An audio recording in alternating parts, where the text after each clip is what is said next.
at Benzinga, April 2023, Miami, Florida. Make sure I know where I'm at this time. And we are pleased to introduce you to a couple new companies that I'm getting to know just now here. Actually, we know a little bit about each other from before, but I'm getting to know them better here on the podcast so that you can know what I know and network with me here at Benzinga. And Benzinga is filled with all kinds of cool, fascinating folk. Your host, Demitri Downing, and I'm pleased to enjoy. And what we'll do is we'll break it down.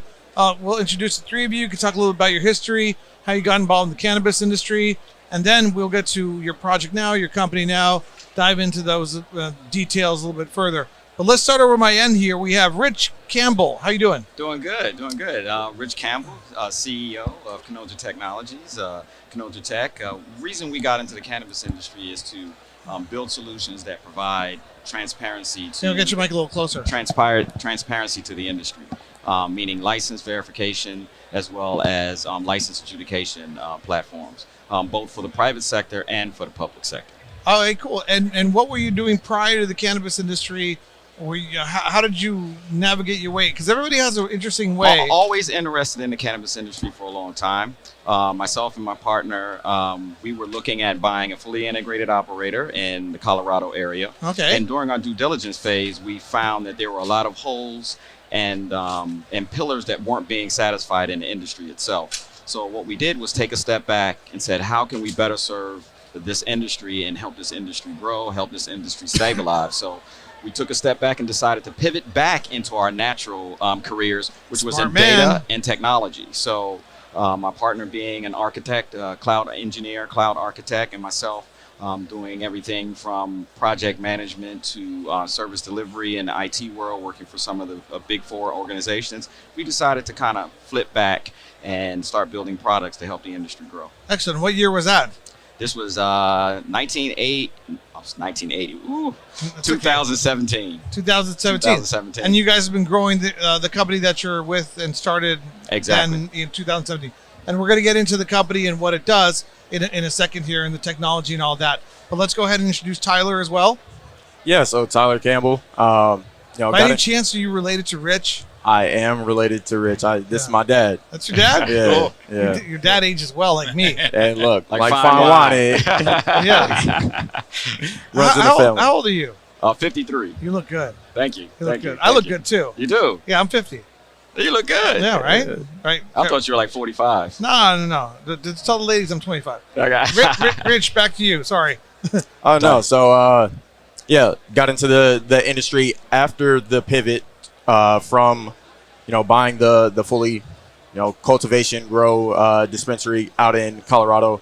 After we pivoted over to the technology side, have a little bit of background as a consultant in the fintech space. Mm-hmm. So, really jumped in around 2019 or so and been, running ever since. I love that. And where are you guys based out of, like, physically? Like you said, Colorado. You're looking at Colorado. Where are you guys from? We were based in Atlanta. We have marketing in France, development in India, compliancy in Illinois, and then Tyler doing some data work and a little bit of COO type of work out of Chicago. And you're physically based in Chicago? No. I'm sorry, Charlotte. Did I say Chicago? You did. Charlotte. You did. Charlotte. Yeah. Why did you say Chicago? I have no idea. I'm thinking Benzinga. I'm thinking Benzinga, Chicago right now. That's what I'm thinking. Benzinga, Chicago. You're thinking where the Democratic National Convention is going to be held next year. And it's going to be in Chicago. Is it? All right. Well, I know something new myself. I watched it. It was on the news today. I don't know. I saw that. I think somebody was complaining about it because there's a lot of crime or something. I don't know. Whatever. That's not important. Okay, so you're in Chicago. Where are you based? I'm out of Atlanta. You're out of Atlanta. Yeah. Okay, cool. So we haven't taken a deep dive into your Canoja. How do you say it? Canoja. You got it perfect. Canoja Technologies. We're going to get a deep dive into what it does, what the differentiators are, why it's the best in its space, et cetera, in here in a second. But first, I want to introduce my man Rocco, who I haven't seen since a Zoom call like 2 years during COVID, right? Yeah, it was during COVID. Yeah, I think that's one of the reasons why you started doing Zoom Wait, right? I don't know. Mostly because I have nothing better to do. All right. But it was during COVID. Yeah. No, it was during COVID. We all got introduced to Zoom during COVID. In April, yes. And hopefully there never will be a COVID reaction like there was in public policy again.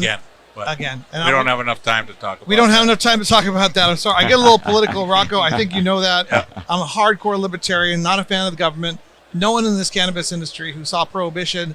I was a prosecutor too. I saw the government discretion, saw COVID policy. I've seen way too much to trust the government. So anyways, that's COVID policy. We don't need to talk about that.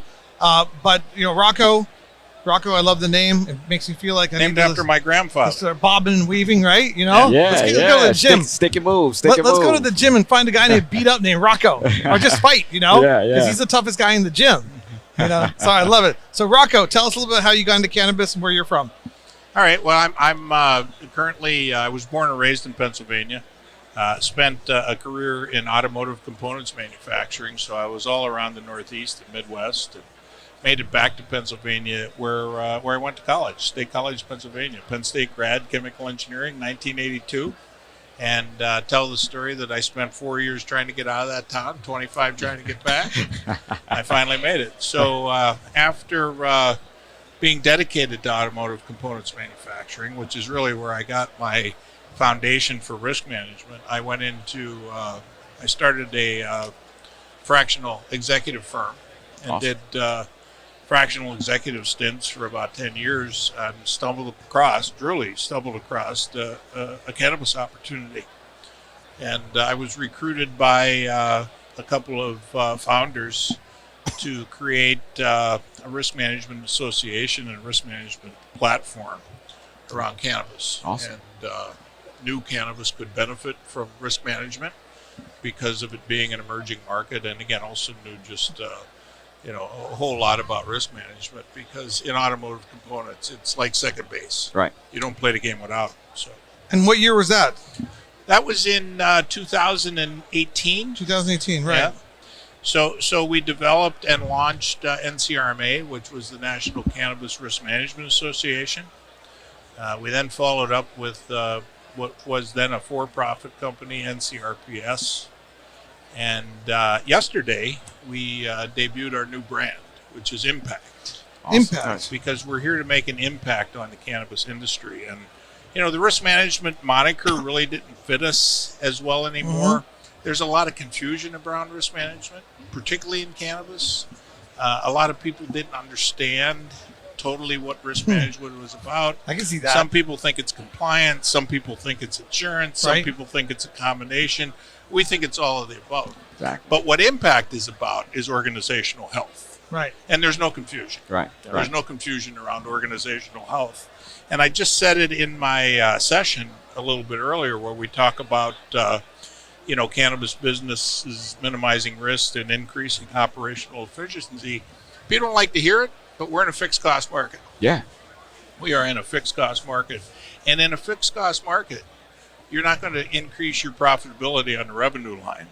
There's only one other source, Operational. and that's your cost line. Yeah. Yep. So it's about driving out operational inefficiencies, healing the self-inflicted wounds that we have control over, and restoring some level of profitability to cannabis, because without it, sustainability's gone. It's going to be hard, especially with the capital reduced Yep. in capital Sure. that's being raised in the next Well, couple of years. and it's so, tied to cap. I mean, nobody's going to invest in an industry that's not profitable. of course. Yeah. Agree. What? So you had 2018 to 20. So you had like 4 or 5 years in cannabis before Yeah. you pivoted to impact. What lessons did you learn? What knowledge you acquire? That's great. I love when people get into cannabis, and Cannabis 1.0 was NCRMA. Yep. Right. And then now this is like your 2.0. Well, this is the rebrand of 2.0. But the real lesson that we learned, and again, we've been building our toolbox ever since day one. Mm-hmm. We have a nice set of proprietary tools that includes an assessment tool, that includes an academy that has right now 42 virtual courses, runs on its own learning management system. Wow. And those are things that we continued to build while the industry, and what we really learned is how to talk to the industry. Yeah. And again, how to make them understand that we're not punitive. We're here to Right. help. I have Right. no punitive authority. Right. I go into a customer, I want to make them better. Right. And we have a great tool platform now that allows us to do that. Thinking about all the entrepreneurs I've met since 2012, license holders, cannabis industry professionals, owners, etc. And the difficulty in getting through to them about some of these concepts, because they're not, they're coming into a world that doesn't have traditional services, and they're trying to learn everything, and they don't know simple stuff like risk management and stuff. So it's a challenge. Particularly early on when you could effectively set your price, right?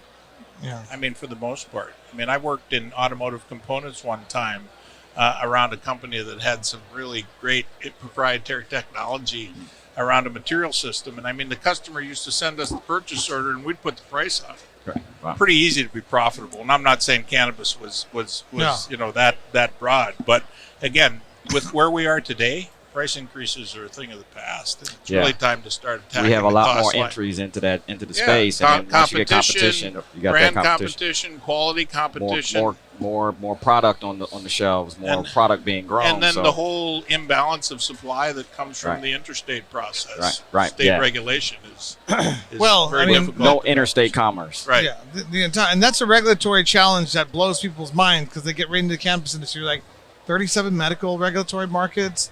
Intrastate, 20 some odd adult use markets. Intrastate, well, that's unusual. There's no interstate. What can we do interstate? What can your company, what part of your company operate across state lines? And then, so you have these models that people aren't familiar with, and then you throw on there the licensing complications and the licensing compliance. It's a lot for the industry professionals to come in and conquer.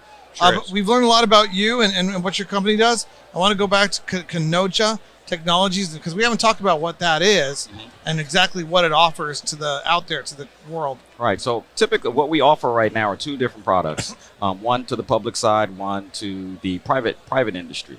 On the private industry, let's start there, is Canoja Verify. It's a tool that just does license verification, and we do it at scale using some of our proprietary technology as well as some AI, which basically brings all of those disjointed states that you're talking about, the 37 states, brings it into one database, or data lake as we like to call it, and normalizes that data and provides that information back out to its particular clients, being B2B, insurance, banking, and they use the information to make business decisions based on who they do business with.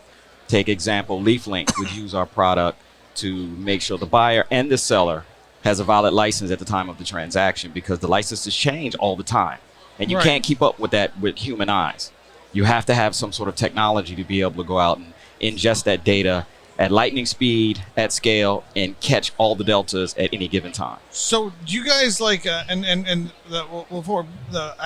the public one? The public one is a license adjudication process that we sell to the authorities, and what this does is builds in transparency to the application process. Meaning, if I'm putting in an application to become some sort of operator, and I can look at my application throughout the process as they're looking at my standard operating procedures, as they're looking at where I'm suggesting I'm going to put my real estate, your management team, and we score each one of those levels to determine a scoring for your application. And now the authority can set these levels and say, well, you know what, he scored a 75, we're not going to give him a license.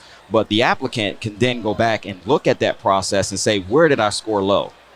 What do I need to do in my business model to ensure the next time I apply that I'm going to get a license? Because everything could be great except for your standard operating procedures. If there is a next time. If there is a next time. But then it also gives them, they may reapply. You just don't know. But it does build, it doesn't go into a black box, and all of a sudden, these are the people that got awarded. Yeah, some jurisdictions, then they do go back and revisit that stuff. And you can revisit it, and it allows you, and you can score it. And they set the levels. We don't set the levels. We don't set the risk.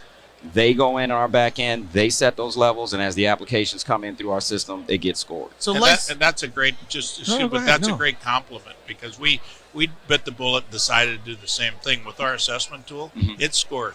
Right. I mean, we individually score over 400 different points and aggregate them into different areas than for addressing and corrective action.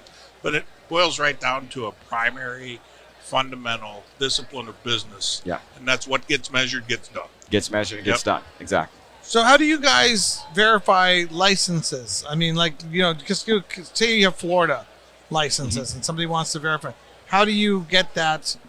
You just get it from the state?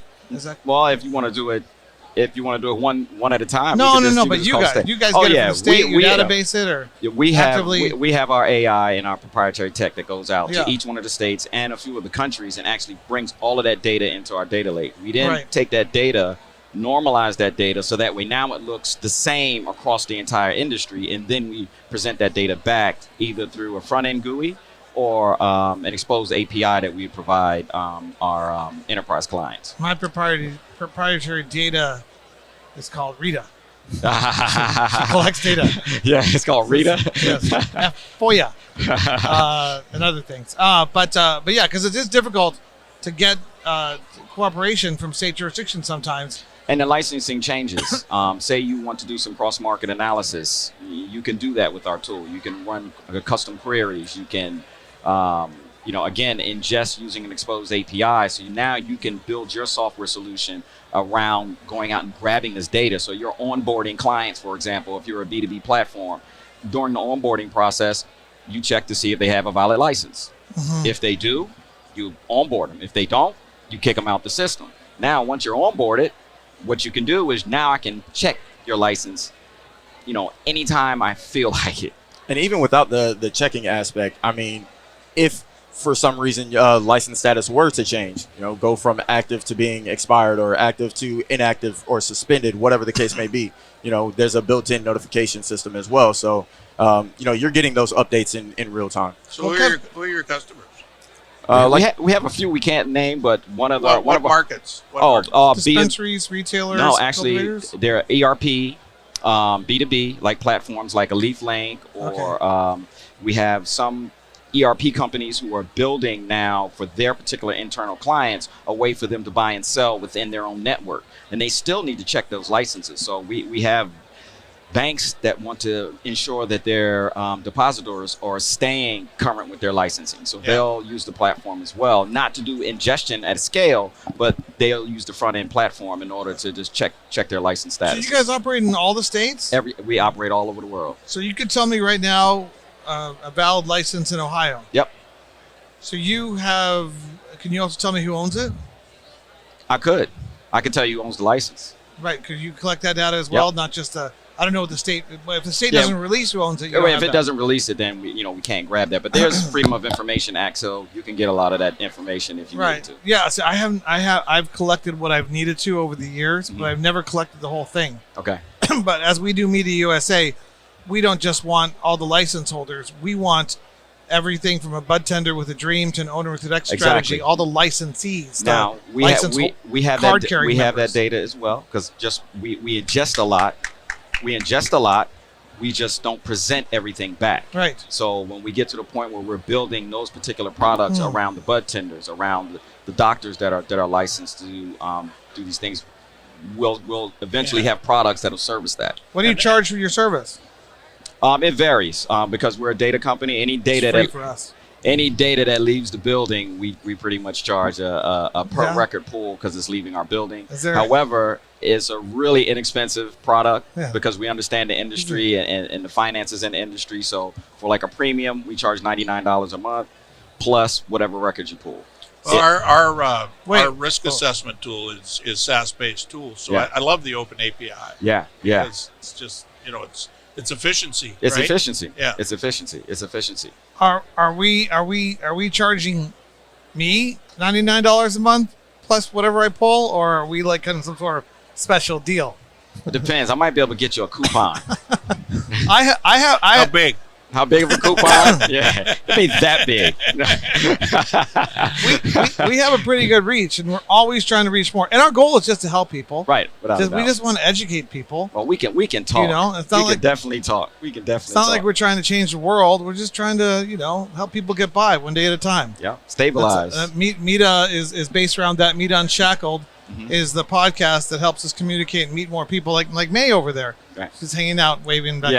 It's part of our fan club. Part of your fan We're club. ready to throw something at you. We pay her to hang out and wave. There you go. There, wave. There you go. I'll give you a discount on her. I'm just kidding. No. I'm just kidding. That was a bad one. My mind should stay in the right place. Stay in the right place. Focus. Okay. So yeah, we got to talk how to work together because we're building out definitely. MITA USA, and our goal is to work more with the brands and brands have to have licenses. Right. And we want to make sure that every brand out there, and I haven't exactly figured out how to do this except through some of the databases that are out there like Leaf Links or Weed Maps or some of these other strategic partners who have a broad reach. We want to make sure we work with the licensed brands of the cannabis industry to promote them as members and to promote their interests. That's kind of where MITA USA is going. Awesome. So we can definitely work together. So Definitely. Who should reach out to you guys? What kind of clients? What kind of customers? What's your goal? Well, I mean, our goal is to drive operational inefficiencies out of the cannabis supply chain. But our customers are cannabis suppliers, companies directly in the cannabis vertical, insurance companies, banks, M&A firms, law firms, accounting firms, I like that. And MITA. and MITA. Yes. Sounds like we could supply some information for you guys Well, as well. I mean, particularly with an open API, because your competition isn't as generous, I should say. So. Oh, they're not. They're not because they're trying to get paid now. Yeah. We're trying to stabilize the industry. Yeah, be around for a long time. I'm on my soapbox again, but it's a theory of abundance, right? How big, you instead of arguing about I'm listening. No, he was talking about. Eric was. Doesn't matter. okay, Yeah, theory of abundance. So let me start over. Theory of abundance. Theory right? of abundance. Before you argue about many pieces you're going to split the pie up into, you got to decide how big you're going to make the pie. And right now, we're all about making that pie bigger. Absolutely. There's no competition in cannabis. There shouldn't be. Shouldn't be. Because there's an unserved market. Right. You shouldn't have competition until you have a fully served market. Yep. Agree. You know what I realized? There's so many pies out there. There's so many people eating pies that if you just kind of move around the cannabis industry, enough crumbs fall that you can just eat and live well the rest of your life. And that's been my journey for the last 10 years. I haven't worked in 10 years. I made more money in the last 10 years than I did the previous 15 years. It didn't work. What you doing now? 3 times as much. This is just fun. That's fine. This is all volunteer. We lose money on this. We are losing money today. Unless you guys want to sponsor it, we won't lose money. But you don't have to. You're on We here can talk anyways. about that too. There's no pay to play here. We just want good knowledge and information to get out there. Awesome. But check it out. This is one thing I learned in the cannabis industry. Alexander the Great used to say this. When I die, take me from my bed, and line up all my wealth between here and my grave.